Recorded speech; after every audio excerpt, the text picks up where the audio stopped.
சவுக்கு சங்கருக்கு வருகிற 28ஆம் தேதி வரை நீதிமன்ற காவல். திருச்சி நீதிபதி உத்தரவு. தனியார் யூடியூப் சேனலில் பெண் போலீசாரை அவதூறாக பேசியதாக கைது செய்யப்பட்டுள்ள பிரபல யூடியூப் சவுக்கு சங்கரை கோவை மத்திய ஜெயிலிலிருந்து திருச்சி நீதிமன்றத்தில் கடந்த 15ஆம் தேதி ஆஜர்படுத்தப்பட்டார். சவுக்கு சங்கரை ஒருநாள் போலீஸ் காவலில் எடுத்து விசாரிக்க நீதிமன்றம் நேற்று அனுமதி அளித்த நிலையில் இன்று மாலை 4 மணியுடன் நிறைவடைந்துள்ள நிலையில் மீண்டும் திருச்சி மகிழா நீதிமன்றத்தில் ஆஜர்படுத்துவதற்காக போலீசார் அழைத்து வந்தனர். முன்னதாக மருத்துவ பரிசோதனை மேற்கொள்வதற்காக திருச்சி அரசு மருத்துவமனைக்கு அழைத்து சென்று மருத்துவ பரிசோதனை செய்யப்பட்டது.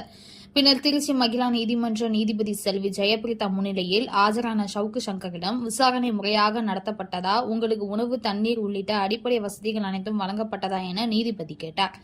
அதற்கு அனைத்தும் வழங்கப்பட்டது எனவும் விசாரணையில் துன்புறுத்தப்படவில்லை எனவும் சவுக்கு சங்கர் தெரிவித்தார். மேலும் கோவை சிறையில் எனக்கு உளவியல் ரீதியாக பிரச்சினை உள்ளது, மன அழுத்தம் அதிகமாக ஏற்படுகிறது, சென்னை அல்லது திருச்சி சிறைக்கு மாற்றுமாறு கோரிக்கை விடுக்கிறேன். எனக்கு மருத்துவ உதவியும் அனைவருக்கும் இருக்கக்கூடிய சிறை போலவே வழங்க வேண்டும் கோரிக்கை வைத்தார்.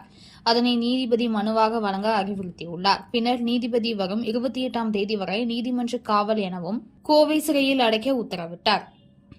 மீண்டும் நீதிமன்ற காவலுக்கு பிறகு திருச்சி நீதிமன்றத்தில் ஆஜராக உத்தரவிட்டார். கோவை சிறையில் அடைக்க உத்தரவிட்டதை அடுத்து சவுக்கு சங்கர் தனக்கு கோவை சிறையில் தனி வார்டு வழங்க கேட்டுக் கொண்டார். பின்னர் பலத்த போலீஸ் பாதுகாப்புடன் சவுக்கு சங்கர் கோவை சிறையில் அடைக்க திருச்சி மாவட்ட பெண் போலீசார் அடங்கிய குழுவினர் அழைத்து சென்றனர்.